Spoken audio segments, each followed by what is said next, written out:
The RAV4 Prime and the Prius Prime are some of the most practical and well-rounded vehicles out there. And Toyota, after meeting with the US government, they are looking to expand their plug-in hybrid lineup. But also today, we're talking about the return and the resurgence of the sedan in the United States market. We'll talk about upcoming Toyota GR sports cars. We'll briefly talk about GM axing CarPlay and their EVs, as well as Android Auto. We'll talk about how Japan's automakers are struggling in China. I know we got a lot on the docket today. And then at the end, we're going to summarize the sales for April to see who's doing great and who's not at the very beginning of 2023. I surely hope you guys have your snacks and drinks for this today.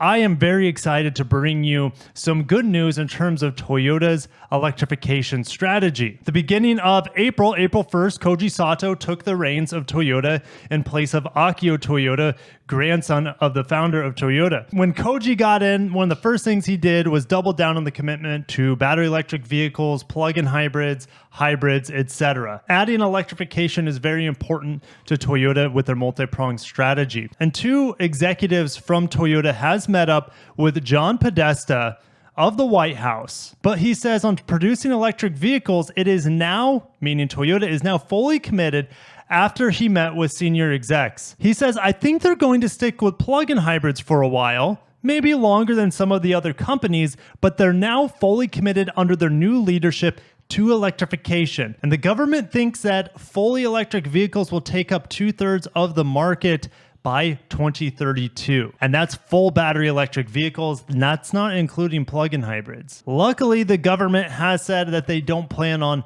phasing out internal combustion engines at all, at least not this point in time. So let me know down below which technology you would want for your next electrified vehicle, whether it's a plug-in hybrid or a battery electric vehicle. What would it take you to get into a battery electric vehicle over something like a hybrid and a plug-in hybrid? I'll see you guys battle it out down below. There's no right answer because everyone's needs are different. But I wanted to talk about this thing going on that's been going around in circulation since early April after Koji Sato and the new Toyota team gave their press briefing. They're committing to plug-in hybrids in the future, just like we talked about here in the United States, but they're talking about range over 100 miles. They're calling this the practical EV. It is a plug-in hybrid, but if you can do the vast majority of your driving on battery range, and then for your road trips, use the onboard gas engine, or for additional acceleration, like we see in the RAV4 Prime and the Prius Prime, to use that gasoline engine, you can have the best of both worlds. Now, I know battery electric proponents out there will say you still have maintenance. You're going to have maintenance on all cars, and just because it has a gasoline engine doesn't mean it's going to be less reliable. I'll see you guys battle it out down there below on that as well. And we're going over to Autoline Network. They sat down with Gil Pratt a year ago talking about solid-state batteries, and this is what Gil Pratt had to say. So I am pleased to say we're actually on track with that, and our plans are to commercialize that in the first half of this decade, and we are on track to do that. Our particular use for them at the beginning, it's a little bit unintuitive. We're going to start by using them in hybrid vehicles. And the reason for that is both that the battery pack is smaller, so it's a little less sensitive to cost, but also that the amount of cycling that goes on in a hybrid vehicle for the battery is actually a tougher test. So we want to start by putting them in vehicles where we believe that they're both the most well-suited in terms of lifetime, but also that will exercise them sufficiently so that as costs continue to come down, we can roll them out in the future in BEVs also. So there you have it. It's going to be in hybrids. I wouldn't be surprised plug-in hybrids as well. And that's how you could essentially, because the energy density in theory can double with solid-state batteries. And so I think that's going to be the key to them getting 100+ miles of range. And a plug-in hybrid is a solid-state battery technology. We could see that. He said it is on track for the first half of this decade. So by 2020, late 2024, early 2025 or so, we are going to have solid-state batteries in Toyota hybrids. Fingers crossed on plug-in hybrids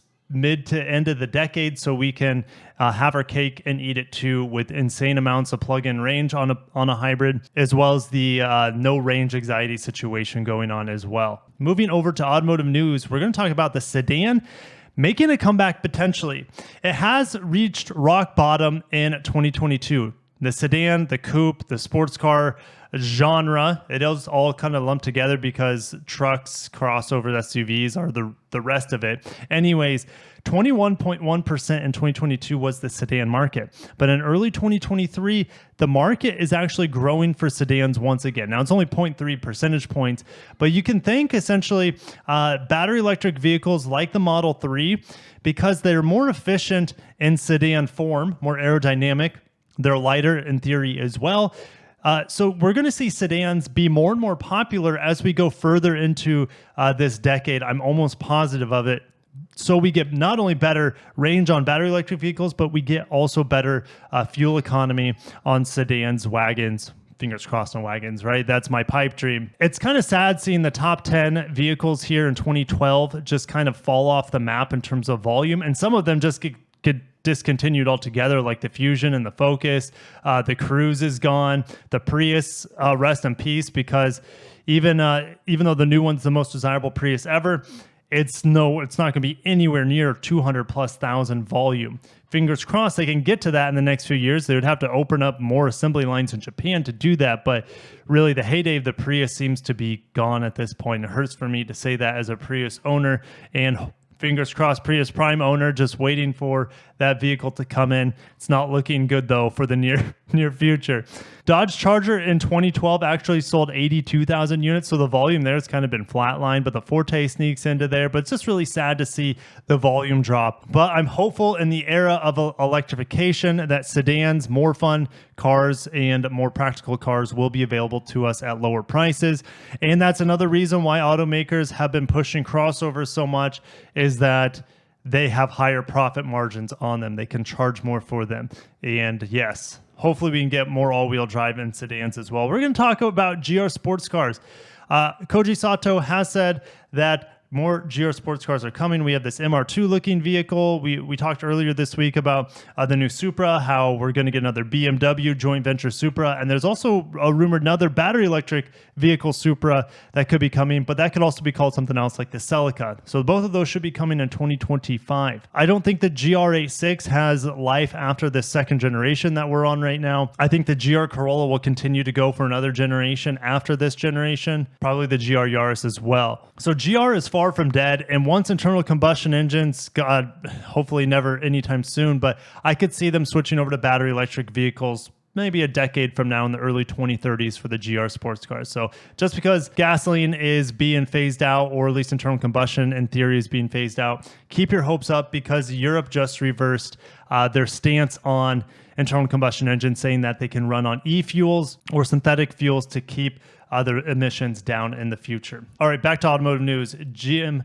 axing CarPlay. This is going to be for all their battery electric vehicles. They want to install their own Google-based software. I love Google, but not having the choice really makes me upset. Hopefully, they'll get enough customer backlash that they'll offer Apple CarPlay as an option, just like, let's say, Volvo and other Geely products like Polestar. It's Google Automotive built in, but you also have CarPlay app on there to download and also sync your phone into it. So hopefully General Motors learns from this and they're more flexible. The reason they want to lock you into their own software is because they can make more money. They can get more data from you as well. And what do I mean by get more money? Is because they can sell additional features through their software to you. And if you're distracted or prefer to always go into Android Auto, you're not going to be spending time with the built-in software that can upsell you on features and other things. But anyways, I just wanted to share that I have a Cadillac CT5V Blackwing in the driveway. I'm speechless with that car. I've been taking my kids to school. It's been great. I can't wait to share my first impressions and just the overall review. I'm going to do a nighttime review on the CT5 Blackwing. It's a mouthful, as well as a daytime review. So stay tuned for that. And I think you guys will absolutely love that vehicle. Just wait for my review. There's a lot to share about that vehicle. Japan's automakers are sinking in China. It's not looking good. So we're going to go down to these scrolls, or these little wheels here, that are telling us the Japanese automakers actually grew and up into 2020, taking nearly a quarter of the Chinese market, but it's been dissipating fast since then because they don't have viable or competitive battery electric vehicles. The Japanese automakers do have battery electric vehicles there. They're just they're like losing money on them because they have to cut prices so much to keep up with the Chinese, as well as the Tesla models in the Chinese market. So BYD is growing at a huge rate. Their profitability is soaring, and I just don't see the Japanese automakers ever getting back to 25% unless there's some sort of like economic like downfall in China where the Japanese automakers can, swoop in and save the day. I just don't see them ever coming back to more than 20% volume at this point, because the Chinese EVs are so far ahead and Tesla is so far ahead in that market that who knows? Time will tell. I just don't have good hopes, and that's okay, because if we scroll down to the bottom here, it's almost like Nissan doesn't care, Mazda doesn't care so much, nor Honda cares so much about the Chinese market. I think it's because they were burned so bad in the semiconductor shortage and the shutdowns that they're okay to reduce business over there and protect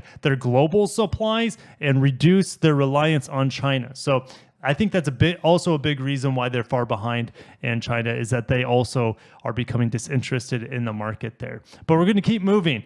Honda surges, Toyota is still slightly better, and then Hyundai and Kia are absolutely slaying it here in the early part of 2020 in overall sales. So we're just going to focus on, we're going to focus on two things here. I'm not going to go to individual model because this video would go on for hours. But we're going to go through pretty much all the automakers here, at least with this graph of automotive news, and talk about, are things looking better for these automakers? And for Honda and Acura, abso-freaking-lutely, especially for Acura, it was so sad to see Acura just wither in 2022. And here they are surging back here in early 2023. So they're up 20% on the year, but even better, they're further accelerating their recovery in April, up 21%. Honda up 10%. And look how fast that is accelerating in the month of April, up 25%. So overall, Acura Honda Group doing really, really well compared to last year. Genesis, speaking of Acura competitors, so look at Genesis here, surging, plus 17%. They posted a best month ever for the month of April, getting nearly 6,000 units out the door. Still hamstrung by selling out the side door of Hyundai dealerships. I think they only have 5 dedicated dealerships throughout the country at this point, and it's just not enough for them. If they had those dedicated dealerships, they would be slaying it much, much more. All right, Hyundai brand overall up 15%. And I think that they pretty much are in full recovery mode, because we look at April, it's at 15%. So they've been in full recovery mode since January of this year. And if we look at Kia, Kia is on fire, 20% up for the first 4 months of this year. April cooled off a little bit for them, but they're still up nearly 16%. Isn't it insane what Kia is able to sell? Look at this, the Kia sales alone. Over 250,000 units for Kia.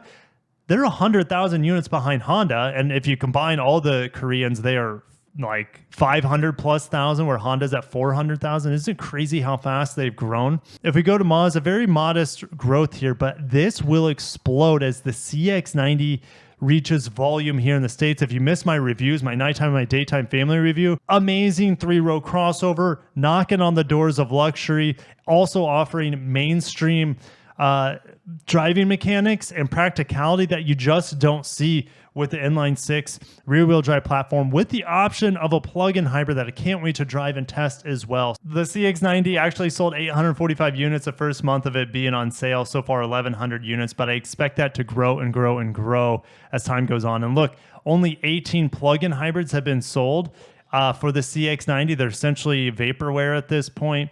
Look, 0 were sold in April and only 18 were sold at launch. So, but I have a feeling, just like Toyota, they're going to apportion their plug-in hybrids for Europe first. Okay, Subaru on a tear here, up about 10%. Subaru of America for the month of April, up 11.5%. Lexus getting that comeback finally, and it's surging. Now, here's my theory going on with Toyota and Lexus, is that Toyota is down, and they're recovering slightly. As you can see, the month of April down 2.2%, down 8.6% on the year so far. But look how well Lexus is doing. I honestly believe that Toyota and Lexus is siphoning their plug-in hybrid, or the plug-in hybrid volume, as well as their hybrid volume for the Lexus models, because they can make more money on them. I would be doing the same thing in their position. They just don't have enough of those supplies for both brands. So they are giving Lexus the nod here, which they should, in my opinion. But in a perfect world, there wouldn't be any supply shortages. And then who knows, if there wasn't any shortage for Toyota right now, would they be up 10, 15, 20% like Hyundai and Kia? It's hard to say. The reporting brands so far are up 10% on the month of April and then 5% on the year. So the auto market is recovering. You'll have more choices this summer. Cars will be sitting on the lots this year. Maybe the first time since late 2020, when all the manufacturers were doing everything they could to sell their vehicles, incentivize the heck out of them because they didn't know what was going on with the COVID situation. But I think this summer and the end of this year is going to see availability return to I'm not going to say a normal. We'll never see 2019 volume again, but we'll actually have some choices sitting on the lots, I believe, this year. And I'm pretty excited about it. But it was a long video. I got into there. Thank you guys for watching. If you made it this far, thank you so much. Hit the like button, subscribe, and you don't want to miss my reviews of the Sequoia Capstone. I always want to say TRD Pro, but the Capstone Sequoia, I'll do a family review as well as a nighttime review, and then also the CT5V Blackwing. Little slice of American heaven right there. I'll catch you in the next one. Have a great day.